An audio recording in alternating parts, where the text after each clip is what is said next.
Friends, നമ്മളെ നടുവട്ടം, അതായത് എടപ്പാളും നടുവട്ടം ശ്രീവത്സം ഹോസ്പിറ്റലിൻ്റെ അടുത്ത് മണ്ണിടിഞ്ഞിട്ടുണ്ടെന്ന് പറഞ്ഞിട്ട് നോക്കാൻ വേണ്ടി വന്നതാണ്.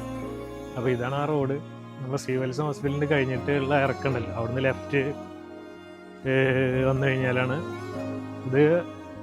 അത്ര വലിയൊരു മണ്ണിടിച്ചിലൊന്നുമല്ല, പക്ഷേ ഇനി ഇവിടെ മണ്ണിടിയാൻ സാധ്യത ഉണ്ട്.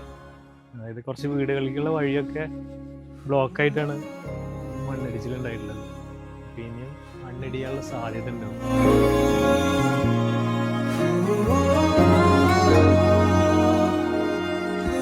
അപ്പോൾ വീടുകളിലേക്കുള്ള വഴിയൊക്കെയാണ് ബ്ലോക്കായിട്ടുള്ളത്.